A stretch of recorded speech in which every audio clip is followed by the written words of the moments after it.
Hi guys, хар самруудаа тавтай морил та бүхэндээ энэ өдрийн мэндийг хүргэе. За би өнөөдөр та нартай ээлжит нэгэн цуврал алуурчныхаа талаар ярих гэж бэлтгэлээ. Тэр бол жирийн нэг алуурчин биш, харин цагдаа байсан.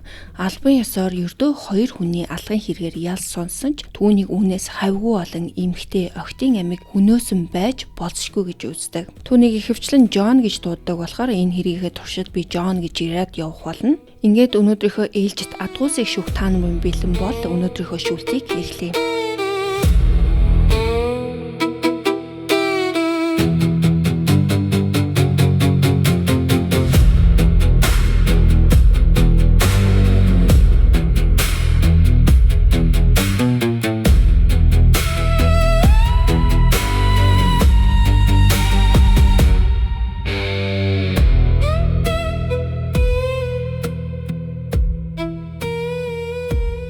Gerard John Schaefer бол 46 оны 3 сарын 26-нд Wisconsin мужийн Nina хотод төрсэн. Тэрээр айлын 3 хүүхдийн хамгийн том нь. Эцэг эх нь бол Doris болон Gerard Senior буюу Jerry гэж дууддаг. Аав Jerry-ийн цаасан бүтээгдэхүүн үйлдвэрлэдэг Kimberly Clark гэдэг нэртэй компанид явуулын худалдааны төлөөлөгчөөр ажилладаг байсан. За гаднаас нь харахад бол тэд бол нэг тийм бусаас ялгарх зүйлгүй жирийн нэгэн Америк гэр бүл шиг харагддаг байсан. Тэд бол католик шашиндаа гүн сүсгтэй, шашны амьдралдаа идэвхтэй оролцдог. За мөн хүүхдүүдэд хүртэл хувийн католик сургуульд явуулдаг байсан. Jerry бол ажилдаа байнга томилолтоор явдаг байсан болохоор гэр бүл нь хит хитэн удаа нүүж Wisconsin, Tennessee болон Georgia мужуудад амьдарсны эцэст 1960 онд Флорида мужийн Fort Lauderdale хотод бүр мөсөн суурьшсан. Fort Lauderdale ирснийхаа дараа тэд орон нутгийн нийгмийн амьдралд хурдан уусдаг. Country Club болон даргуул цавны клубуудад элсэж гаднаас нь харахад бол бусадтай адил, тайван, тогтвортой амьдралтай айлмд харагддаг. Гэхдээ хаалттай хаалганы цаана бодит байдал бол огт өөр.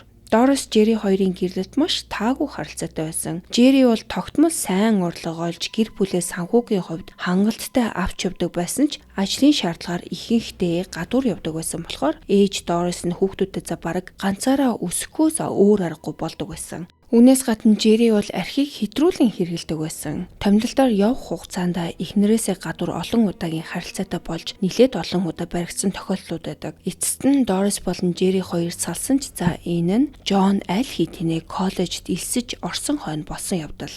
Jerry өөрийнхөө John-тойгоо бол нэг их тийм сайн харилцаатай байгаагүй. Тэд хамтдаа өнгөрөөдөг цорын ганц цаг нь бол ан хийх, загасчлах зэрэг байгальтай холбоотой зүйлсэлсэн. Ерөнхийдөө бол Jerry хүүдэд төдийлөн анхаарал хандуулдаггүй. Тэдний харилцаа бол үргэлж хүндий, тогтворгүй байсан. John бага насаа бараг бүхэлд нь аавынхаа анхаарал, хайрыг хүсэж өнгөрөөсөн гэж хожим өөрөө дурдсан. Тэр өөрийгөө үргэлж хүсээгүй хүүхэд за өөрөөс нь болоод аав ээж хоёр нь гэрэлсэн юм шиг мэдэрдэг байсан. Аав нь бол өөрийг нь дүүнээс нь хамаагүй бага хайрладаг гэж тухайн үедээ боддог байсан. Түүний хоёр дүү Jerry болон Sarah хоёулаа эмэгтэй, хоорондоо маш дотн харилцаатай байсан нь John-д үргэлж атаархал төрүүлдэг байсан. Товчондоо бол өөрийгөө зүгээр л нэг айлын шовдор хүүхэд шиг мэдэрч байсан гэсэн үг. Энэ мэдрэмж нь аажмаар эрүүл бус байдлаар илэрч эхэлдэг. За жишээ нь John ингээд хүүхдүүдтэй цагдаа хулгайч зэрэг дүрд тоглохдоо төгсгөлд нь хин нэгэн үхдэг тоглоом байвал үргэлж өөрөө үхдэг дүрийг сонгохыг хүсдэг байсан. Тэрээр хожим нь аавдаа хизээш таалагдаж чаддаггүй байсан учраас багаасаа үхлийн тухай бодож эхэлсэн гэж тайлбарсан. Өөрийгөө хангалтгүй гэсэн мэдрэмж нь түүнийг үхлийг байнга төсөөлөхөд хүргэдэг байсан. За энэ үедээ бол өсвөр насндаа ч хүрээгүй жоохон хүүхэд байсан.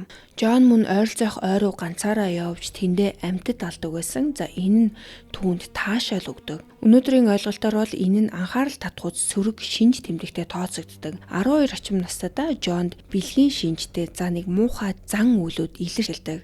Тэр эмэгтэй хүний дотор хувцсанд хит татагдаж тэдгэрийг байн хулгайлж өмсдөг болсон. Хожим нь гэхдээ энийг аягүй сониноор тайлбарладаг. Юу гэдэг гэхээр өөрийгөө охин юм шиг мэдрэхийг хүсдэг байсан. Хэрвээ охин болж төрсөн бол аав нь өөрийг нь илүү хайрлах байсан гэж боддог байсан учраас ийм зүйл хийдэг байсан гэж ярьсан. За үүнээс гадна түүнд voyeurism-ийн шинж тэмдгүүд илэрч эхэлсэн. За энэ voyeurism гэдэгт нь бол монголоор оноосоо үг байхгүй. Энэ нь гэхдээ юуг илэрхийлдэг вэ гэхээр бусад хүмүүсийг нууцаар хувцасгүй за эсвэл хувцаа тайлж байгаа эсвэл ямар нэгэн бэлгийн харилцаанд орж байх зэрэг эмзэг нөхцөлд нь нууцаар ажиглах зан үйл хийж таашаал авахыг хэлээд байгаа юм. За тэр бол эхлээд хөрш эмэгтэйчүүдэд нууцаар ажиглаж эхлээд үүнээс хойш түүний зан авир нь улам даамжирч эхэлдэг. За Жон мөн sadomasochist шинжтэй үйлдэлүүдийг туршиж эхэлдэг. Энэ нь юу гэхээр хүмүүс бол өвдөлт, захирах, эсвэл захирагдах байдлаас бэлгийн таашаал авдаг хүмүүнийг хэлж байгаа юм. За Жон бол энэ үедээ ойр руу орж өөрийгөө модонд хүлээд өөртөө өвдөлт учруулж түүнээсээ бэлгийн сэрэл мэдрэмжийг авдаг болсон. Энэ бүхний хийхдээ тэр ердөө 12 орчим настай бага насны хүүхэд байсан. За энэ хэсгийг бол онцолж тэмдэглэх нь чухал. Яагаад тэгэхээр Жоны хожмын үйлдэлийн хэв маяг буюу MO нь бол багтаа ойд хийдэг байсан эдгээр зан үйлээс хүчтэй нөлөө авсан гэж үздэг. 14 настайдаа Жон Синди гэдэг охинтой үерхэж эхэлсэн. Тэдний харилцаа эхэлснээсээ нэг их удалгүй бэлгийн харилцаанд шилжсэн ч гэсэн энэ нь бол эрүүл харилцаа байгаагүй. Жон Синдигээс өөрийг нь хүчээр дарж бэлгийн харилцаанд орж байгаа юм шиг жүжиглэхийг шаарддаг байсан. Тэр үүнийгээ найзуудаа хэлэхдээ Синдигийн санаа байсан өөрөө зөвхөн Синди тгийхийг хүссэн учраас хийдэг байсан гэж хэлдэг. Гэхдээ түүний дараа нь үйлсэн хэрэгүүдийг мэддэг хүмүүсийн хувьд бол энэ тайлбарт нь хинч итгээгүй. Жон Синди 2 хэдэн жилийн турш үерхсэн ч эцэстээ салсан. Жон бол Форт Лодердейл хотод байдаг Saint Thomas гэдэг нэртэй хувийн Ромын католик ахлах сургууль сурч байсан. Ангийнхан нь түүнийг биеийн тамирын хувьд сайн ч гэсэн хачин хүүхэд байсан гэж дурсдаг. Тэр ахлах сургуульдаа хөл бөмбөг болон гольф маш сайн тоглодог байсан болохоор зарим хүмүүс бүр түүнийг мэргэжлийн тамирчин болох байхаа гэж ярьдаг байсан. Тэрээр сургуулийн янз бүрийн клубүүдийн гишүүн байсан болохоор сургуулийн үйл ажиллагаанд идэвхтэй оролцдог байсан. Гэхдээ тэрэнд бол хизээч тийм нэг дотны найзуудын хүрээлэл гэж зүйл байгаагүй. За нэг ангийнхан хүүхэд бол Жоныг зүгээр л хачин гэж тодорхойлсон. Тэр Жоныг хичээлийн үеэр гинэт өөртөөгөө ярьж эхэлдэг байсан гэдэг. Сургуулийн охидын дунд бол Жоны нэр хүнд бол бүрч 7 дор байсан. Түүнтэй хамт төгссөн зарим эмэгтэйчүүд Жон ойрхон байвал юбкэ чангалж дардаг байсан гэж ярьдаг. Яагаад тэгэхээр тэр бол үргэлж юбкэн доогуур нь харах гэж оролддог байсан. Жон 18 настайдаа Сандра Лондон гэх бүсгүйтэй үерхэж эхэлсэн. Эхэндээ бол тэдний харилцаа маш сайхан. Жон түүнд сайн ханддаг. Сандрагийн гэр бүлийнхэнтэй ч гэсэн сайхан ойлголцож танилцсан. Тэр бүр Сандра болон түүний гэр бүлийнхэнтэй хамт амралтаар ийш тийшээ зугаалж явдаг. Өөрийнхөө гэр бүлээс илүүтэйгээр цагийг өнгөрөөдөг байсан. Гэтэл удалгүй Сандра анхаарал татахуйц зарим шинж тэмдгүүдийг анзаарч эхэлсэн. Нэг өдөр тэд зүгээр л хамт сууж байхад нь Жон гинэт хөршөө Лигийнхаа талаар ярьж эхэлсэн. Түүний ярианаас харахад бол энэ нь бол энгийн нэгэн хөршийн тухай байгаагүй. Жоны хэлснээр Ли орой бүр цонхны өмнө зориуд хувцас тааж өөрийг нь өдөөн хатгадаг байсан гэж Сандрад хэлсэн. Тэр энэ бүхэнд бол туйлын итгэлтэй байсан. Лиг өөрт нь зориулж стриптиз үзүүлж өөрийг нь даажигнаж байна гэж боддог байсан. Сандра хожим нь энэ тухай дурсахдаа Жон энэ сэдвийг хөндөх бүртээ илт ууртай болоод хөрш Лигээ яа гэж хүртэл хараадаг байсан гэж ярьсан. Тэд үерхэд ойролцоогоор 1 жил өнгөрсний дараа Жон өөрт нь төрж буй тэр харанхуй төгшүүр төрүүлэхөөс бодлуудынхаа талаар Сандрад бас ярьж эхэлсэн. Тэр ойролцоо амьдардаг өөр нэгэн эмэгтэйн тухай ярьж түүнийг байнга нууцаар ажигладаг гэдгээ хүлээн зөвшөөрсөн. Жон тэр эмэгтэйг арын хашаанда наранд бие шарах үед нь очиж хардаг байсан. За Лигийн нэгэн адил энэ эмэгтэйч гэсэн өөрийг нь зориуд өдөөн хатгахын тулд бие гайхуулж байна гэж Жон итгэдэг болсон. Гэхдээ бодит байдал тэр эмэгтэй зүгээр л өөрийнхөө хашаанд тайван амарч байсан. Хин нэгэн өөрийг нь ажиглаж байгааг огт мэддэггүй байсан. Харин Жон бол түүний энгийн үйлдэлүүдийг хүртэл өөрийг нь зориуд өдөөн хатгах гэсэн оролдог гэж ойлгож байсан нь бодит байдлыг хэрхэн гажуудуулан хүлээж авдаг байсныг тод харуулдаг. Жон тэр эмэгтэйг арын хашаанда наранд бие шарж байгааг хараад маш их уурладаг. За энэ уур нь бүр сүулдэ түүнийг алах тухай бодож эхлэхэд хүргэдэг. Тэр бүр алах төлөвлөгөөгөө Сандрад дэлгэрэнгүй ярьсан. Жон машины ард талд хэрэг болох бүх зүйлээ бэлтцсэн байгаа гэж Сандрад хэлсэн. Түүний төлөвлөснөр бол эхлээд бейсболын цохиураар цохиж ухаан алдуулна. Дараа нь хүнжилд ороож олсоор хүлээд өөрийн машины ард очино. Үүний дараа гудамжны төгсөлд байдаг завны зогсоол руу аваачаад дараа нь тэр эмэгтэйг аавынхаа завинд суулгаж Everglades гэдэг нэртэй үндэсний парк руу аваачиж толгоороо нь буудаад цогцыг нь матруудад идүүлэхээр орхино гэж ярьсан. Жон энэ тухай Сандрад ярихдаа цогцос байхгүй бол гэмт хэрэгч байхгүй гэж хэлсэн. За энэ үг бол хожим түүний байнга давтдаг хиллэг болсон. Тэр бүр баривчлагдсныхаа дараа ч гэсэн энэ үгийг дахин хэлдэг байсан. Эцэст нь Жон энэ төлөвлөгөөгөө хэрэгжүүлээгүй, боломж гараагүй юу, эсвэл өөр ямар нэгэн шалтгаан байсан уу гэдэг нь тодорхойгүй. Гэхдээ тэр үед түүний бодол бол аль хэдийн тийм тооцоотой, хэрцгий, садист шинжтэй болсныг энэ төлөвлөгөө харуулдаг. Тэр үедээ ердөө өсвөр насны хүүхэд байсан. Жон бол эдгээр бодол хүсүүдийнхаа талаар зөвхөн Сандрад яриаггүй. Тэр өөрийн нэг багштай хүртэл энэ бүхнийг ярьсан. Яагаад ингэснийг нь бол мэдэхгүй. Тэр багштайгаа илүү дотн байсан юм уу?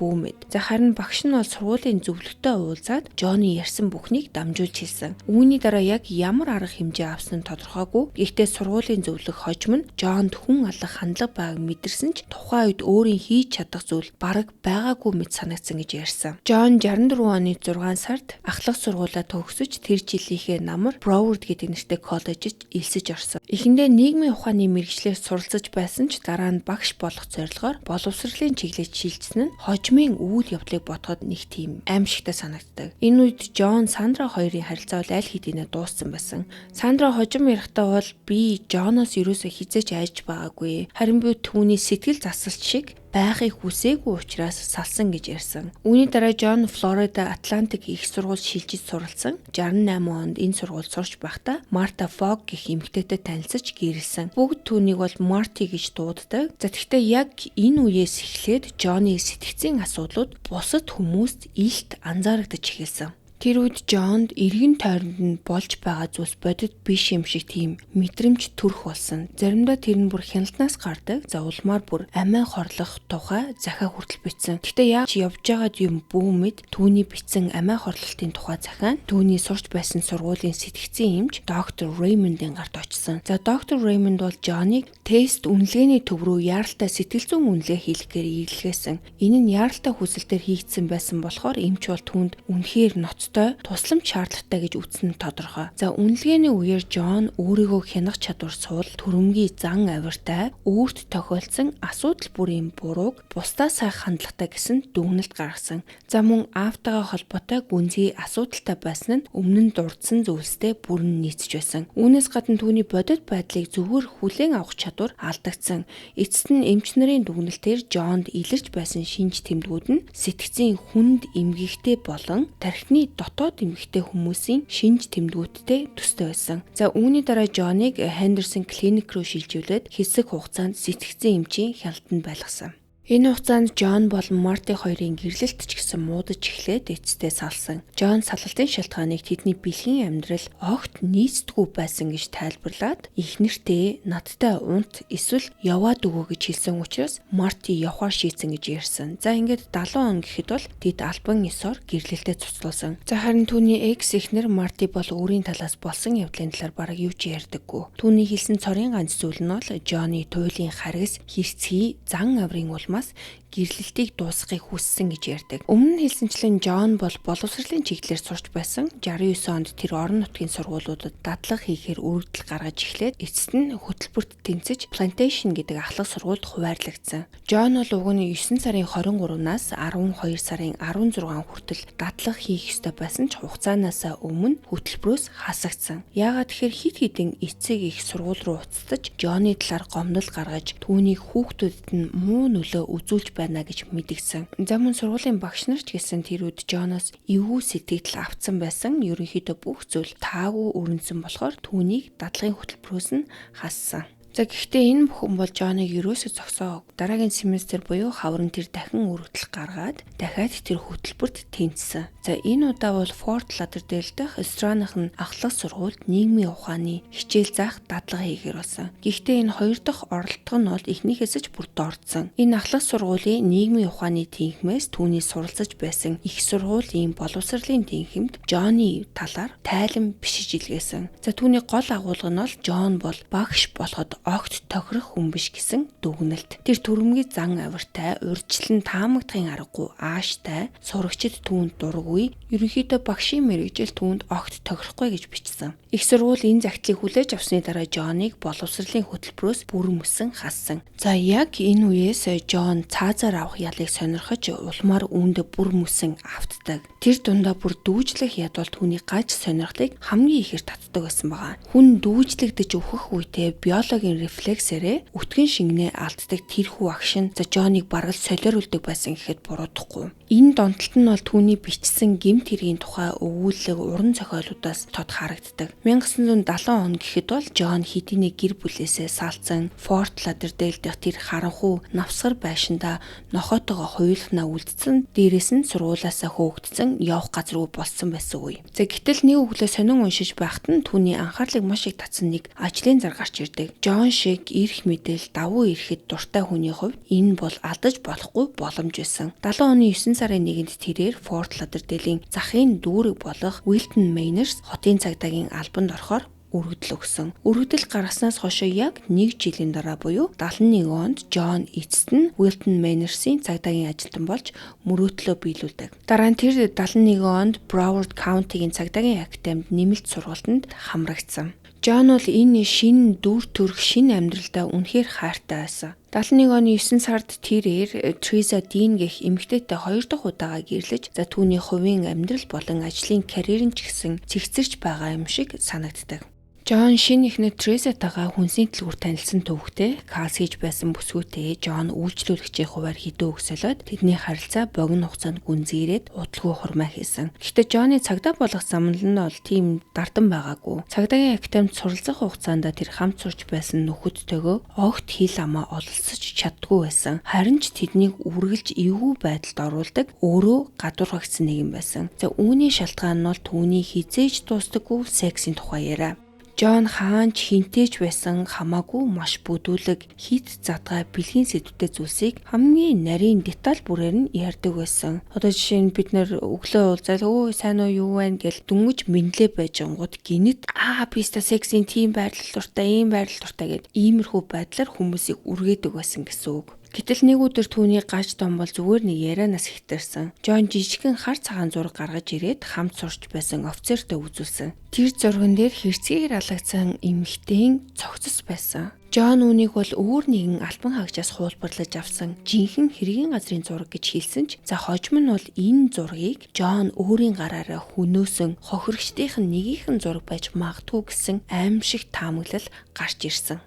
Джонny хачирхалтай зэвүүцэм энэ зан чанар бол академийнханд нь аль хэдийн танил болцсон. Гэтэл нэг өдөр бол тэр бусдыгаа дахин цочирдуулсан юм хийдэг. Тэр өдөр сонсогчид гав хэрэглэх техникийн дадлага хийжсэн. Гэтэл Джон халааснасаа стандарт бус маш хачин хэлбэртэй хуучны гав гаргаад ирдэг. Бусд нь гайхаад энийг чи хаанаас олсон бэ гэж асуухад Джонny хэлсэн түүх бол тэднийг бүр хэлэх үггүй болгодог. Тэр хэдэн жилийн өмнө Африкт явж байхдаа олон нийтийн өмнө цаазлагдсан нэг ирийн цогцсноос энэ гавыг өөрөө тайлж авсан гэж ярьсан. Хүн өгсний дараа цогцсноос нь гавыг нь мултлаад түүнийгээ өнөөдөр цагдаагийн академид аваад ирсэн зогсож байсан гэж хэлсэн гэсэн үг. Тэгээ энэ хүн бол Африк яваад яг энийг авсан уу үгүй юу гэдэг дээр ямар нэгэн баттай тэм нотлох баримт байхгүй. Ямар ч байсан тухайн үед хамт суралцаж байсан хүмүүстэй ингэж хэлсэн. Эцэст нь Джон сургуулаа дүүргээд Уилтон Мейнерсийн цагдаагийн эхлэлтэст хэсэг хугацаанд ажилласан. Албан тушаал, эрх мэдэл дуртай Джонд удалгүй шинэ боломж гарч ирсэн нь Мартин Тойргийн шерифийн газарт орлогчоор ажиллах явдал. Тэрээр шинэ ажлынхаа хувцсыг өмсөж ингэртэй тэмдэгэ зүгээд эрх мэдлийн оргилд хүрсэн юм шиг л аашилж исэн. Гэхдээ яг энэ албандаа байхдаа тэрээр өөрийнхөө мөхлийг зөөнсөн ганцхан том алдааг гаргасан. За тэр алдаа нь бол түүний нууж байсан гэмт хэргүүдийг гэрэлд гаргах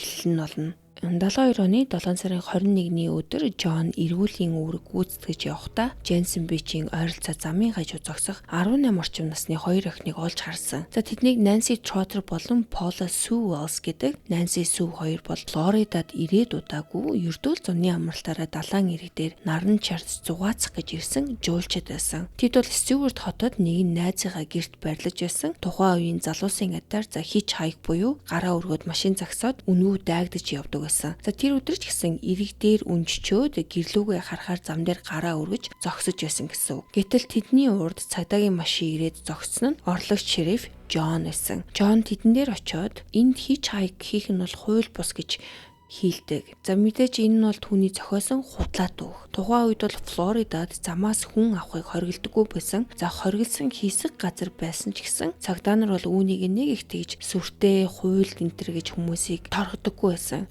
Гэхдээ хууль мэдэхгүй охид айсандаа цагдаагийн үгэнд шууд итгэсэн. Джон охидыг айлгасныхаа дараа гинэт зангаа хувиргаад гэрлөө нь хүргэж өгье гэж тэдэнд хэлдэг. Замдаа тэр маш ийдэг тусраг хүний дүрсгэж охидын итгэлийг бүрэн олж авсан. За тэрч байтугай маргааш нь далайн эрэг явах гэж байгааг сонсоод би та хоёрыг өөрөө ирж аваад хүргээд өгье.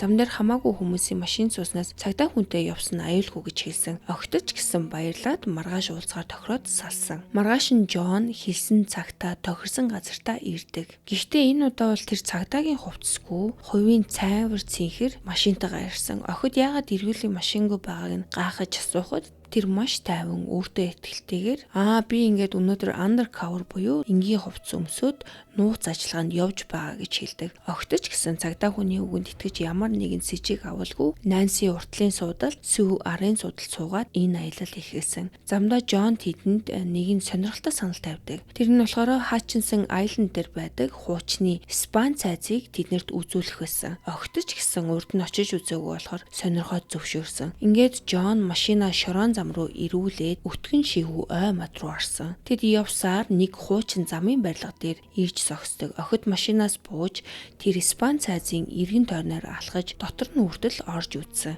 Удалгүй охид Джонд далайн эрэг рүү явмаар байгааг хэлээд машинд нь буцаа суучдаг. Гэтэл нөгөө найрсаг цагдаа чинь хаашааш хөдлөх шинжгүй машин дотроо зүгээр л суугаадсан. За яг энэ үеэс түүний зан авир гинэт 100% өөрчлөгдөж эхэлсэн. Тэр охидоос маш хачин хамааралгүй зүйлс асууж тэдний байрлаж байсан газрын хажуугийн асрамжийн төвийн талаар за мөн Стюарт хот орчимд хаанаас хар тамхи худалдаж авч болох вэ гэж асуудаг. Мэдээж охид бол юу ч мэдэхгүй. Энэ хотод ирээд дөнгөж хийтгэн хонож байгаа залуухан охид мэдгүй байх нь тодорхой. Энэ үед Нанси болон Сүү хоёр бол түүний уур амьсгал бүрэн өөрчлөгдсөнийг анзаарч харсан. Түрүүхэн тус болоод явж байсан ээлдэг хүн нь өвгүй болоод оронд нь яг араатан шиг түрэмгийн авиртай ир сууж ирсэн. Тэгснэ тэр гинэт асуултаа зогсоож ирсэн. Би энд нүх ухаад та хоёрыг булчиж чадна штэ. Хохирогч байхгүй бол гимт хэрэгч байхгүй гэж хэлсэн. Гэхдээ тэр үед охид бол өвнийг нэг их нухстай хүлээж аваагүй. Тэдний хувьд бол Флоридагийн зуны халуунд эсигийн машин дотор маш их бөхчимдсэн байдалтай тэрэндээ түүртээд зүгээр л далайн эрэг рүүгээ явахыг хүсэж байсан ч Джонд бол ойгоос гарах ямар ч шинж байгаагүй.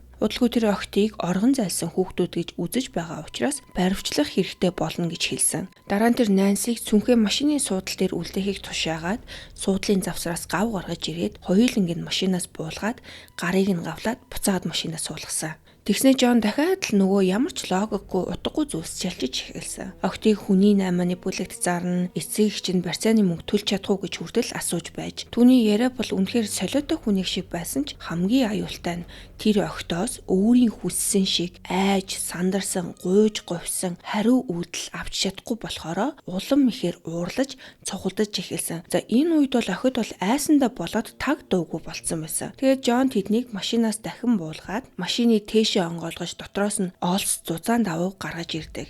Энэ бүхнийг харахад бол тэр зүгээр нэг айлах гэж биш. Тухайн өдөр охидын эсрэг аимшигтай гэмт хэрэг үлдэхээр бүх зүйлээ урдаас бэлтчихсэн нь тодорхой харагддаг. Дараа нь Джон хэрвээ та хоёрыг нэгэн зүхтах гэж оролдвол нөгөөг нь шууд газар дээр нь ална. Харин зүхтсан хүнийг ч гэсэн олж байгаад ална гэж сүрдүүлдэг. Тэр хоёр охины амийг бүгэсний дараа Сүг ойролцоох задгаа талбай руу аваачсан. Тэнд Сүгийн хоёр хөлийг хооронд нь хүлээд мөрөөр нь олс ороож уйснаар бараг хөдөлж чадахгүй болгосон. Энэ бүх хугацаанд Нансигийн гар гавтай ам нь бүглэгдсэн байсан ч хөл нь хүлээгүй байсан. Энд бол зүгээр онлын хувьд зүхтаж болох байсан ч гэсэн охин бол хитрхи их айцсан байсан учраас зүхтаж чадаагүй. За мөн Сүг ганцаараа ингэ орхихыг хүсээгүй. Хэрвээ өөрийг нь зүхтаавал Сүг алахыг мэдэж байсан учраас тэр Джон эхлээд Сүг хүлж дуусгаад дараа нь өөрийг нь хүлхийг хүлээж зогсож байсан. Сүг хүлж дуусмагцаа Джон Нансиг авч ойролцоох Indian River гэдэг гол руу дагуулж явсан. Голын ирэг дээр шигүү моддын дунд ирээд тэр Нансигийн хөлийг нь хүлээд газраас цухууж ургасан модны том үндсэн дээр зогсохыг туулгасан. Тэгээд хүзүүнд нь олсон гогцоо өглөж нөгөө үзэрийг нь модноос уйдаг. За нэг ёсондоо охиныг бол дүүжлэхэд бэлэн болгож байгаа хэрэг. Тэгээд уйж дуусчаад Нансигийн өгзөгнөөс нь чимхэд хэрвээ би хүсвэл яг энэ чамаа хүчиндэж шатна зүхтах гэж оролдож болохгүй шүү гэж хэлчихэд юу ч болоогүй юм шиг ирээд алхаад явчихдаг. Алуурчныг харагдахгүй болмоос охин бол хамаг хүчээрээ олсоо хазаж гар хөлөө хөдлөж судлахыг оролдож эхэлсэн. Хэрвээ тэр зогсож байсан модныхоо үндэснээс ганцхан халтарвал хүзүүгээрээ шууд дүүжлэгдээд амиа алдах байсан. Нанси 15 минут орчим тэмцээр байж олсноосоо мултарч чадсан ч гар нь бол ардаа гавтаа хэвээр байсан. Тэр Жоныг ойр хавьд байгаа эсийг шалгачаад шууд гол руу гүйж орж голын цаадал руу гүйж эхэлсэн. Өвдөг хүрсэн гүн усан дотор явж байтал гинэт өтгөн бутны цаанаас хин нэгэн аярхан нэрийг нь дуудахыг сонсдог. Хартал холоос сүү өөрийг нь дуудаж исэн. Гэтэл Нанси бол үүнд нь итгэж чадаагүй. Яагаад тэгэхээр энэ бол Жоны тавьсан урих байж магадгүй. Магадгүй Жон найзыг нь хүчээр дуудуулад өөрийг нь буцааж авчрах гэж байна гэж бодоод айсандаа буцаж очихгүй урагшаа явж тусламж дуудаад найзыгаа аврах нь зөвгүй шийдээд цаашаа явдаг. Ингээд охин усыг туулсаар ирэг дээр гарч нэг хэсэг бутны цаана 30 минут орчим нуугдаж хүлээсэн байгаа юм. Алуурчин араас нь ирэхгүй байгааг мэдээд төв замтай зэрэгцээ уурсдаг гол гэдгийг санаж дахин усанд орж энэ удаа бол шууд сэлж эхэлсэн. Гар нь ардаа гавтаа хിവэрээ сэлнэ гэдэг бол байж боломжгүй юм шиг боловч азар Нанси бол маш сайн усан сэлдэг байсан учраас гараа хөдлөхгүйгээр усан дээр биеэ яаж авч явахаа мэддэг байсан. Сэлж байхдаа хоёр ч удаа за jellyfish буюу далайн цэлцэгнүүрт хатуурч аимшигтай өвдөлтийг мэдэрсэн ч тэр зогсоогүй. Эцэст нь уснаас мүлгэж гараад зам дээр ирж чангаар хашгирж байтал нэг машин ирээд зогсно нь Мартин Тойргийн шерифийн хилцэн эрүүлийн машин байсан. За охин бол тэр үед бол үхтлээ хайсан. Яагаад тэгэхээр түүнийг тамлаж байсан Жон гих эрэгтэй чинь энэ цагдаагийн хилтэст ажилладаг байсан. Гэтэл азар тэр хүн нь Жон биш харин шериф Роберт гих хүн байсан. Үндэ шериф бол түүнийг олохоос 45 минутын өмнөөс хааж эхэлсэн байсан юм байна. Яагаад гэвэл найз сүүн өөрийгөө аль хэдийнэ суллаж чадаад зам дээр гарч ирж нэг машиныг зогсоож амжсан. Тэгээд шериф дуудлага өгснөөр шериф Роберт хэргийн газарт ирж сүүг авч цагдаагийн хилцс рүү хүргэж өгөөд сүү болсон бүх явдлыг ярьж найз нь одоо ч гэсэн ойд байгаа гэдгийг хэлснээр шериф буцаж яарч ирээд Нансиг голоос гарч байхад нь яг таарч олсон цаг үе энэ. Хамгийн хачиргалтай нь бол энэ бүхнээс өмнө шериф Роберт охидын талаар юу ч мэдээгүй байхад түүний утсанд Жоноос дуудлага ирсэн. Жон уцаар би нэг тэнийг юм хийчлээ та надад маш их уурландаа гэж хэлсэн. Тэгээд тэр шерифт хоёр хич хайк хийж явсан охиныг машиндаа суулгаад хич хайк хийх ямар аюултайг ойлгуулах гэж зүгээр л сургамж өгөх гэж айлгаад ойд хүлээд орхицсон. Удахгүй буцаж очиж тайлах гэж байсан гэж өөрийгөө зөвтгөж ярьсан. Гэхдээ шериф Роберт бол энэ солиотой тайлбарт нь огт итгээгүй. Сүү болон Нанси хоёрын дэлгэрэнгүй мэдүүлгийг авмах за тэр даруй Жоныг газар дээр нь ажлаас халж баривчилснаар эрүүгийн хэрэг үүсгэсэн. Яг яагаад Жон тэр өдөр охтыг ойд ингээд амьд орхиод явсан нь бол өнөөдрийг хүртэл бүрэн тайлагдаагүй нууц хэвээрээ байгаа. Зарим их сурвалжид бол түүнийг цагдаагийн радио холбоогоор яаралтай дуудлага хүлээж аваад хэргийн газрыг шууд орхиж явах шаардлагатай болсон гэж тайлбарладаг. А зарим өөр нэг хувилбараар бол тэр үүнийг урдаас тооцсон сэтгэл зүйн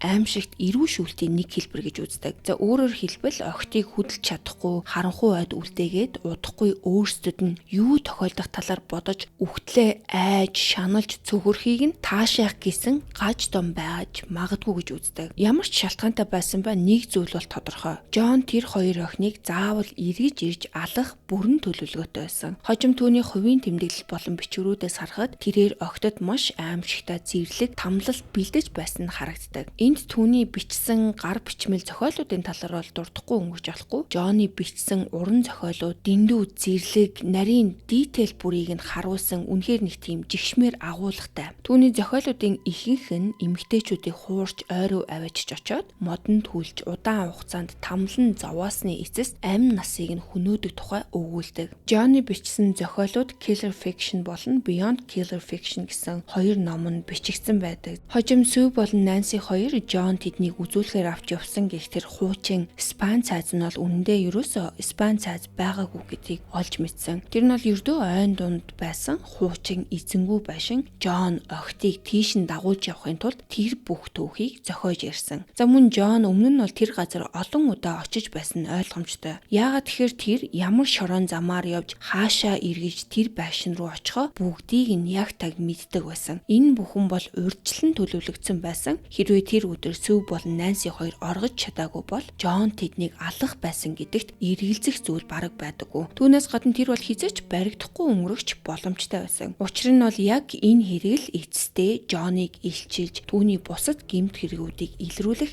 эхлэл болсон. Энэ явдлын дараа Жонд хууль бусаар хорьсон 2 хэрэг болон хүндрүүлэх нөхцөлтэй халдлагын хэргийг үүсгэсэн. Гэхдээ түүнд $15,000 барьцаа төлөх боломж олгоод шүүх хурлаа хүлээх хугацаанд суллагдсан. Энэ бол эрх баригчдын гаргасан хамгийн том алдаануудын нэг. Яагаад тэгэхээр суллагдсан Жон дахиж шинэ хохирогч хайх боломжтой болсон. 72 оны 9 сарын 27-нд шүүх хурлаа хүлээж барьцаагаар сул явах хугацаанд Жон Форт Лодердейлээс 2 өсвөр насны охиныг хулгайлж хэрцгийгээр хүнээсэн. За тэд бол 17 настай Сьюзен, 16 настай Жоржа нар байсан. Сьюзен эцэг эхийнхээ хамт Форт Лодердейл хотын захын дүүрэг болох Окленд паркт дүнгиж нүүж ирээд удаагүй байсан. За тэдний гэр бүл бол саяхан Мичиган мужийн Детройтоос нүүж ирсэн ийм гэр бүл. Сьюзен өмнө нь Странахан гэдэг ахлах сургууль сурдаг байсан. За санаж байвал энэ нь бол Жоны багшийн дадлага хийж байсан сургуулиудын нэг. Гэхдээ харамсалтай нь Сьюзен бол тэр сургуультай тасаж чадаагүй. Тэр бол татаж ундаг өвчтэй байсан. За мөн дээрээс нь төрөх үедээ хүчил төрөгчийн дутагдалд орсны улмаас нүүрнийх нь нэг тал нь баг зэрэг саажилтай байсан.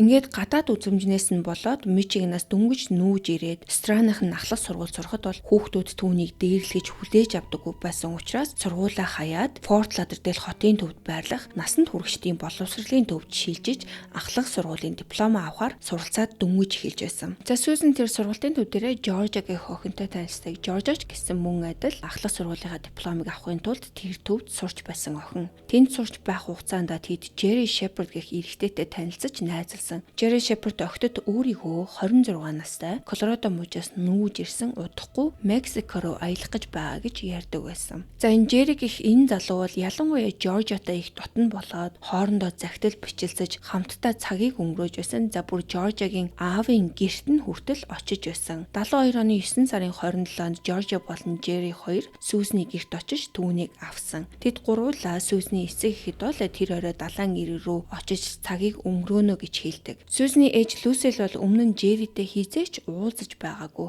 Охиноосоо түүний тухай сонсож байсан ч гэсэн анх удаа тэр өдөр л харсан. Гэхдээ яагаад ч юм бүүмэд түүний ээж Люсэлд энэ залуу нэг л сонин санагдсан. Тиймээс Сьюзен, Жоржа болон Jerry нарыг далайн ирэг рүү явхаас өмнө гэрээсээ нууцаар гадагшаа гараад Jerryгийн машины улсын дугаарыг тэмдэглэж авсан. За мөн дээрээс нь түүний унаж явсан цэнхэр өнгийн машиныг талаарч гисэн тэмдэглэсэн. Миний өмнө нь ярьсан цэнхэр өнгийн машиныг та нар санаж байна уу? За удалгүй энэ гуруулаа яваад ээж нь тэднийг хараад үлддэг. Гэхдээ энэ бол түүний охиноо амьд гарсан сүүлийн мөч нь болж хувирна.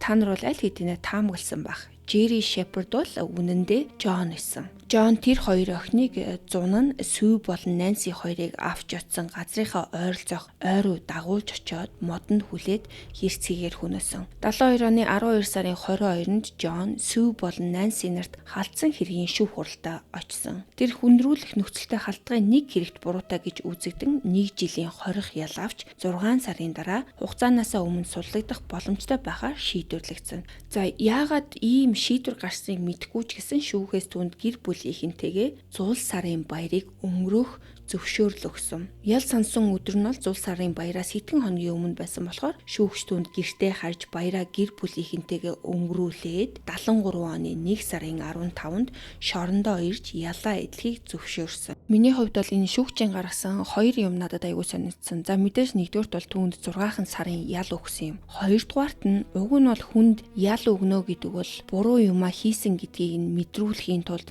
за чи дахиад ийм буруу юм хийвэл чиний эрх чөлөө чинь хаагдаж энэ 4 ханны хооронд л байна гэж ойлгуулах тийм зүйл юм болов уу гэж би боддог. Гэтэл энэ шүүгч бол энэ Жонд бараг л нөгөө гавьяаных нь амралтыг өгч байгаа юм шиг. Өө чи сайхан амарчаад хүрээдэр тэгээд нэг мөсөн тухтайхан шиг шорондоо суу гисэн юм шиг энэ хүнд ийм боломж олгосон нь бол дургүй хөрмөр зүйлүүдийн нэг байсан. За энэ хооронд бол Сьюзен болон Жоржиагийн эцэг эх 72 оны 9 сард огт нь алга болсноос хойш тэднийг цөхрөлдөө хаасаар байсан. Тэд цагдаатай хамтран ажиллахаас гадна өөрсдөө ч олон газраар явж ямар нэгэн уул мөр сэжүүр болохыг хичээсэн. Сьюзний ээж огтыг алга болсон тухай мэдээлэх үедээ л цагдаад машины улсын дугаар болон цэнхэр өнгийн машины тухай мэдээллийг өгсөн. Гэхдээ улсын дугаарыг шалгах явцад ямар нэгэн алдаа гараад энэ алдаа 73 оны 3 сар хүртэл илрээгүй. Тэгэхээр бүхэл бүтэн 6 сарын турш цагдаа нарт машины мэдээлэл байхад тэд юу ч илрүүлж чадаагүй гэсэн. Эцэст нь зөв мэдээллийг гаргаж ирэхэд уг машин бол John Sheffer-ийн нэр дээр бүртгэлтэй болох нь тогтоогдсон. Цагдаа нар огтын эцэг ихэд хит хитэн хүний зургийг үзүүлэхэд тэд John-ы зургийг шууд таньсан. Үүний дараа цагдаа нар John-оос мэдүүлэг авахар шийдсэн. Харин тэр үед бол John аль хэдийнэ Sue болон Nancy нарт халтсан хэргийнхээ ялыг эдэлж шорондоо байсан. Цагдаа нар шоронд очиж түүнээс Susan болон George-гийн талаар асуугаад John мэдээж тэднийг огт танихгүй гэж мэдүүлсэн.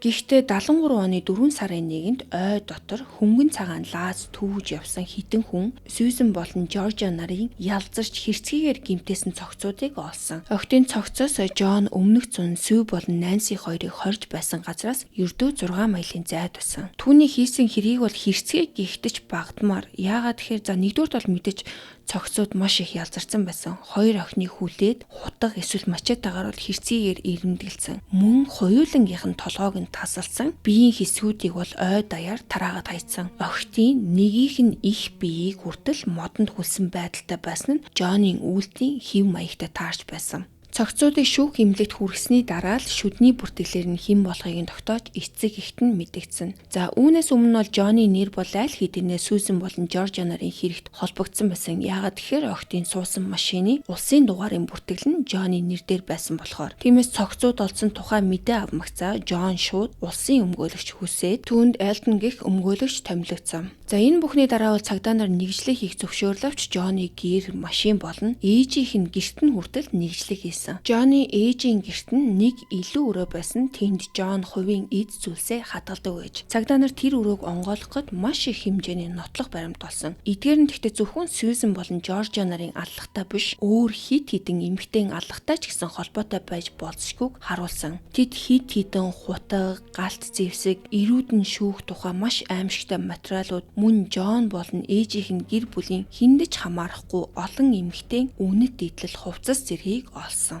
За мөн дээрэс нь хамгийн том нотлох баримтуудын нэг болох Жоржиод ээжийнх нь бэлгэлсэн гар цүнх тэндээс олдсон. Мөрдөн байцаалтын явцад Джон Сьюзен болог Жоржиг хөнөөснийхээ дараа тэр цүнхийг эхнэр Трисада бэлэг болгож өгсөн нь тогтоогдсон. Харин охидын цогцос олдсон даруйд Джон эхнэрлүүгээ залгаад тэр цүнхийг яаралтай устгахыг хэлсэн байна. За өмнө нь бол Трисагийн талаар нэг их тийм яриаггүй. Гэхдээ олдсон мэдээллүүдээс харахад бол тэр Джонny гэмт хэрэгүүдэд ямар нэгэн байдлаар оролцсон шинж тэмдэг байгаагүй. Тэр Джон юу хийж байгааг ч мэддэггүй байсан юм шиг харагддаг. Ер нь бол их дуугүй, идэхгүй зантай хүн байсан. Джоноос бараг юу ч асуудаггүй, түүний хүснээрээ байхыг нь зүгээр л зөвшөөрдөг байсан гэж хүмүүс ярьдаг. Тийм нэг үгээр нэг тийм номо эмхтэй байсан гэх юм уу. Нэгжлийн үеэр цагдаа нар Джонийн өөрийн гараар зурсан зураг болон 100 гаруй хуудас тэмдэглэлийг олсон. Тэдгээрийн ихэнх нь залуу эмэгтэйчүүдийг хэрцгийгээр хөнөөж ирэмдэглэж байгаа дүрслүүд байсан. За өнөөдөр ч гэсэн энэ зургуудыг интернетээс хайж олж үзэх боломжтой. Нэгжлэгээр олдсон нотлох баримтууд Сьюзен болон Жоржиагийн эцэг эх Джоныг таньсан нь за мөн машины улсын дугаар Джонny нэр дээр бүртгэлтэй байсан гэд баримтууд нь түүнд алгын хэрэг үүсгэхэд хангалттай гэж үзсэн.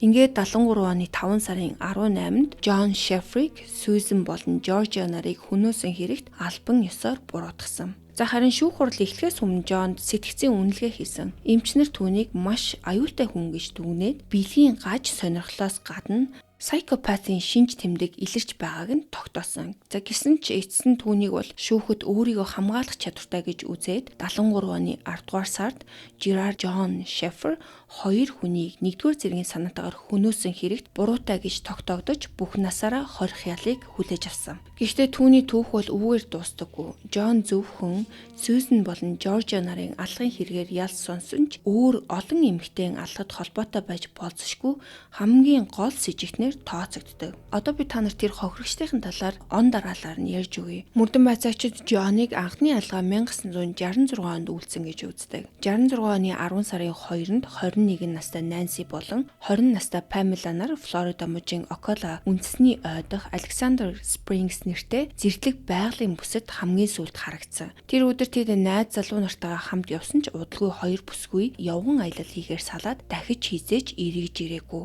Эхэндээ эрх баригчид тэднийг живж нас барсан гэж үзэж байсан ч олон жилийн дараа Джон эдгээр аллагыг өөрөө үйлснээ хүлээн зөвшөөрсөн. 69 оны 9 сарын 8-нд 24 настай Ли алга болсон. За санаж байгаа бол нөгөө Джоны бага насны хөрш Джон нууцаар тагнаж ажигладаг байсан эмэгтэйчүүдийн нэг. Ли хурмаа хийснээсээ ердөө 2-7 хоногийн дараа нөхөртөө хуучин найз нь ажил санал болгосон болохоор Майами хотод түүнтэй уулзахаар явна гэж хэлээд гэрээсээ гараад дахиж хизээж гэртээ эргэж ирээгүй. Лигийн гэр бүлийнхэн эцэст нь хувийн мөрдөгч хөсөлж Джоноос Лиг алга болсон хэргийн талаар байцаалт авсан ч гэсэн тухайн үед хангалттай нотлох баримт байгаагүй учраас мөрдөн шалгах ажиллагаа урагшлаагүй. Джон Литэй уулзаж түүнтэй ярилцахаар тохиролцсон үнэн гэж хүлээн зөвшөөрсөн ч түүнээс хойш дахиж холбоо бараагүй гэж мэдүүлсэн. Гэхдээ Джон Шеферийн эд зүйлсэд хийсэн нэгжлийн үеэр Лигийн нэртэй зүйлт олдсон. Эцэст нь Лигийн цогцоос 78 оны 4 сард Флорида мужийн Palm Beach тойргоос олдсон. 69 оны 12 сарын 18-нд 22 настай Кармен алга болсон. Кармен бол Broward County-гийн олон нийтийн коллежийн нэгэн эрэгтэй багш өөрийг нь ажилд оруулж өгнө гэж хэлсний дагуу түүнтэй уулзахаар болсон тухайга эгчтэй хэлээд гэрээсээ гарсан. За энэ нь бол Лигийн алга болохын өмнөх нөхцөл байдалтай төстэй байсан. Кармен тэр уулзалтанд явсны дараа дахиж хизэж харагдаагүй. Хожим Джоны эд зүйлсэд хийсэн нэгжлийн үеэр Кармений 2 шүд нь олдсон. 69 оны 12 сарын 29-нд 9 настай Пеги болон 8 настай Венди нар Флорида мужийн Pompano Beach-д хамгийн сүүлд харагдсан. Тэд заримг авахар зогсоолын зүг явж байсан. Гэхдээ тухайн үед бол тэдэнтэй хамт Джонтой ерөнхий төрхөөрөө төстэй үл таних эрэгтэй явж байсан гэж гишчүүд мэдүүлсэн. За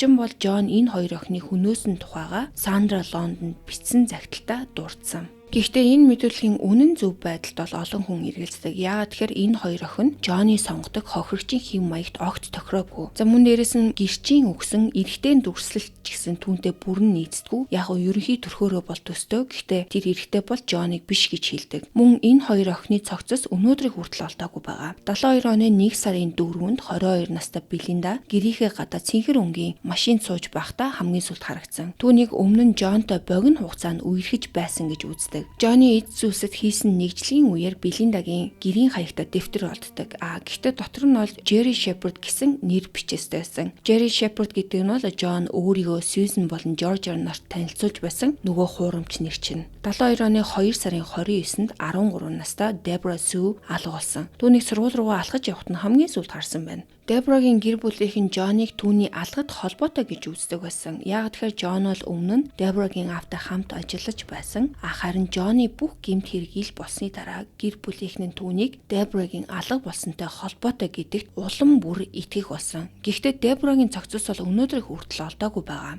72 оны 10 сарын 26-нд 14 настай Мэри болон 13 настай Элис нарыг ресторан руу явж байх үед нь хамгийн сүүлд харсан. Тэдний цогцос 73 оны ихээр нэг барилгын талбайн ойролцоо олдсон хоёулангийнх нь толгойг нь тасалдсан байсан. Джоны эд зүйлсэд хийсэн нэгжлийн үеэр Мэригийн алтан гинж болон медаль олдсон. 72 оны 12 сарын 23-нд 15 настай өөр нэг Сьюзен гэх эмэгтэй Форт Лодердейлд алга болсон гэж эцэг эх нь мэдээлсэн. Түүний цогцос 74 оны 6 сарын 16-нд Singer Island-аас модонд хүлээтэй байдалтай олдсон. Гэхдээ тухайн үед хэн болохыг нь тогтоож чадаагүй. Харин 2022 оны 5 сард DNA-гийн шинжилгээгээр Сьюзен мөн болохыг нь тогтоосон. Түүний цогцос модонд хүлээтэй байсан нь зам мөн амь үргэлжсэн цаг хугацаанд Джонын үйлдлийн хэв маягтай төстэй байсан болохоор түүнийг Джоны хохирогчдын нэг гэж үздэг. Сьюзен 72 онд алга болохдоо 15 настай байсан. Охин тэр үедээ Broward тойргийн Pan America гэдэг нэртэй трейлерын хотгонд амьдардаг байсан ч яг хэрэг гарах үед бол найзындаа байрлаж байсан. Тэр зул сарын баярын өмнөх нь гинэт алга болоод хаашаа явсныг нь хэн ч мэдээгүй. Түүний хувцас болон гар цүнхэнд байрлаж байсан орон сууцанд нь хിവэрэ үлдсэн. Харин 2 жилийн дараа цагдаа нар нэгэн замын ойролцоо модны дундаас олдсон шарил нь сүүснийх болохыг тогтоосон. Түүний арга ясыг төмөр утсаар модонд уяад орхисон байсан. Цогцсноос бол яснаас өөр бараг юу ч үлдээгүй байсан ч олдсон газар болон бусад нотлох баримтуудын улмаас мөрдөгчд түүнийг Джонни хохирогч байх магадлал өндөр гэж үзсэн. Сонирхолтой нь Сүүзэн охин алга болсон өдөр нь бол Джон болон Нэнси нарт халдсан хэргийнхээ ялыг сонссноос ердөө 1 хоногийн дараа байсан. Тэгэхээр эн чинь нөгөө шүүх түүнд баяраа гэр бүлийнхэнтэйгээ өнгөрүүлэх зөвшөөрөл олгоод сул тавиулаад явцсан байсан үе гэсэн үг. Тиймээс мөрдөгчд ял сонссныхаа маргааш нь Джон Сүүзнийг хулгайлж хөнөөсөн гэж үздэг. Эцэст нь Джонни эд зүйлсээс алга болсон 19 настай Колет болон Барбара нарын иргэний үнэмлэх төрсний гэрчлэгээ олцсон. За энэ хоёр охиныг бол 73 оны 1 сарын 8-нд хамгийн сүүлд амьд харсан мөрдөгчд Джон тэднийг 73 оны 1 сарын 11-нд хулгайлж хөнөөсөн гэж үздэг. Энэ нь бол Джон Сүү болон Нэнси нарт халдсан хэргийнхээ ялыг идэлхээр 73 оны 1 сарын 15-нд шорондоо очихоос өмнө ердөө 4 хоногийн өмнө болсон хэрэг. Хожим хоёр охины шарлыг Хатчинсон айлендын ойролцоох газраас олсон ч цогцснууд хитрхи муудсан байсан болохоор үхлийн шалтгааныг тогтоож чадаагүй. За яг ийм учраас энэ хэрэгт бол хинч хизээж албан ёсоор ял тулгагдаагүй. Энэ бүх хэрэг бол маш олон гэр бүлийн амьдралыг сүрүүлсэн. Ялангуяа эдгээр охидын ихэнх нь аль хэдийнэ шоронд байх ёстой байсан хүний гарт амин үргэцсэн гэдгийг мэдэх нь арга гэрийнхэнд нь бол үнэхээр төвчгийн аргагүй байсан баг. Хэрвээ Джон барьцаагаар сул явах хэрэг олгоогүй эсвэл 1 жилийн хорих ялаа идэлхээс өмнө гэр бүлийнхэнтэйгээ баяраа өнгөрүүлэхийг зөвшөөрөөгүй бол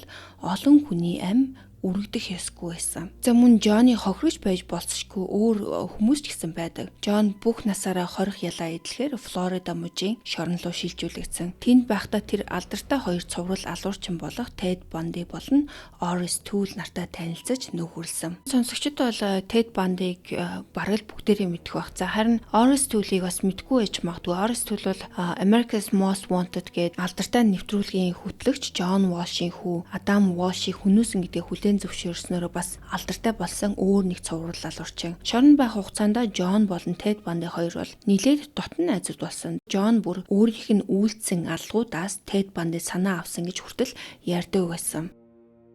Mention Ted Bundy's name and the monster's eyes sparkle. Ted was obsessed with being the #1 serial killer, and he liked his role as a celebrity killer. When he met me, he said, "Oh, I know you." He said, "Tell me, is it true that you got 34, or do you have private graveyards that they don't know about?" You know, because he had 36, and he thought that he was too ahead of me. Джонни хэлснээр бол Тед Банди өөрийнх нь Сьюзен Жоржиа болон Ли нарын хийсэн хэрэгээ санаа аваад Вашингтон мужид хоёр охиныг зэрэг хөнөөсөн гэдэгт итгэдэг байсан. Джонни хувьд бол нэг дор хоёр эмэгтэйг хөнөөх нь бол түүний хамгийн түгээмэл үйлдэлийн хэв маяг, үүнийгээ бүр давхар алга гэж нэрлэдэг байсан. Тиймээс Тед Банди нэгэн зэрэг хоёр эмэгтэйг хөнөөсөн тухай сонсоод өөрийг нь дуурайсан гэж бодож эхэлсэн. Санаж байгаа бол Джонни ахлах сургуулийн найз бүсгүй нөгөө Сандра Лондон гэдэг эмэгтэй байсан шүү дээ. За Джон бол хүн амны хэрэгт буруутай тогтоогдсны дараа Сандра түүнтэй холбоо барьж хамтран ном гаргаж түүний бичсэн зүйлсийг хэвлүүлэх санал тавьсан. За удалгүй тэд дахиад дотн олсон. Сандра шоронд байн очиж Джонтой уулзаад Джон ч гэсэн түүнд олон захидлыг бичдэг байсан. Тэр захидлуудын заримд нь бол өөрийн үйлдсэн алгуудынхаа талаар хүртэл бичсэн. За нэг захидалтаа Сьюзен болон Жоржиа хоёрыг барих үедээ би бараг 10 жилийн турш энэ ажлыг хийж байсан болохоор залуу хохирогчдоос юу хүлээхээ сайн мэддэг болсон байсан. Хоёрыг зэрэг алах нь бол нэг хүнийг алахаас хамаагүй хэцүү. Гэхдээ нөгөө талаараа хоёр дахин их зугаатай байдаг. Хоёр хүний гар хүлийг нь хүлээд өмнөө суулгацсан байхад хин нь түрүүлж өгөхөө тэд хоорондоо маргалддаг. Хоёулаа хамгийн сайн найзыг минь эхэлж алаарай гэж яар нь тайлбарлаж хилдэг байсан гэж бичсэн. Джонни зарим бичвэрээс нь харахад бол тэр нэг орох хоёр хохирогчтой байх үедээ аль нь төрүүлж өгөхээ өөрсдөө нь сонгуулдаг байсан юм шиг харагддаг. Энэ нь бол түүний нөгөө зохиолуудад гардаг үйл явдалтай ч гэсэн яг адилхан. Эцэст нь Сандра Джонтой хамтраад өмнө нь миний дурдсан Killer Fiction болон Beyond Killer Fiction гэсэн хоёр номыг хэвлүүлсэн. За гэхдээ тэдний харилцаа бол удалгүй бүр мөсөн дууссан. Яагаад тэгэхээр Сандра хэвлэл мэдээллийн хэрэгслээр Джоныг цовруул алуурчин гэж нэрлэж ихэсэн нь түүнд огт таалагдаагүй. Тэр бүр Сандраг сатаныг шүтэгч дээр алуулна гэж сүрдүүлж байсан. Тэдний нөхөрлөл дууссаны дараа Сандра өөр нэг цовруул алуурчин болох Дани Роллингтой холбоо тогтоосон. За энэ Дани Роллинг нь бол 90-ад оны эхээр Флорида мужийн Gainesville коллежийн 5 оюутны хэрцгийгээр хөнөөсөн. За бүр Gainesville-ийн Ripper гэдгээр нэрээрээ алдартай ийм алуурчин. Хожим Сандра болон Дани Роллинг хоёр бүр сүү тавиад Дани 2006 онд цаазлагдсан. Тэгэхээр энэ Сандра гэдэг эмэгтэй бол бас л асуудалтай хүн байна. Эсвэл зүгээр энэ цовруул алуурчтай холбогдож олны танил болохыг хүсдэг тийм эмэгтэй хүн байсан уу? За мэдэхгүй. За өөр нэг сонирхолтой зүйл гэвэл Джон ялж сонссны дараа эхнэр Треса нь түүнээс салсан. Тэгээд тэр Треса нь хинтээ гэрэлсэн гэж Джонny улсын өмгөөлөгч Элтонтой гэрэлсэн. Мэдгүй энэ хэрэг бол зүгээр л бөө холион бантам. Джон 20 ангид 20 гаруй жил хоригдох хугацаанд хүн амны хэрэгүүдээ ээлжиж хүлээгээд дараа нь буцааж ницаагаад өөрийг нь олон нийтийн өмнө алуурчин гэж хэлсэн хэнийгч шүүхэд өгнө гэж сүрдүүлдэг байсан. Джон тэгтээ тэр шоронд бол бас аюу тийм нэр хүндгүй хүн байсан. Бусад хоригдлууд бол түүнийг снич буюу хүн матдаг хүн гэж үзээд за үүнээсээ болж байнга зодуулж халдлаганд өртдөг байсан. Эцэст нь 95 оны 12 сарын 3-нд Винсент гих хоригдол Джоныг өрөөнд дотор нь хутгалж хөнөөсөн. Джон алуулахаас 2 сарын өмнө Винсентийн талаар цагдаа нарт мэдээлэл өгөөд за Винсент харин түүнийг яг отож байгаад боломж гарангуут нь шууд алсан гэж үздэг. Тэгэхээр энэ цуврал алуурчин гэх олон хүн алаад байгаа юм шиг хэрнээ яг яс юмн дээр өөрийгөө ч хамгаалах чадваргүй ийм арчаагүй амтан байсан байгаа байхгүй юу? Зөвхөн өөрөөсөө хүч муутай эмгтээчүүдийг л хянаж удирдах хүчрхийлж чаддаг ийм заваа амтад. За ингээд өнөөдрийн минь та нартай бэлдсэн Gerard John Sheffer-ийн түүх үгээр өндөрлөж байна. Өнөөдрийнхөө дугаарыг эхнээс нь дуустал нь сонссон та нартай баярлалаа. Дараагийнхаа дугаараар уулзлаа. Баяр таа.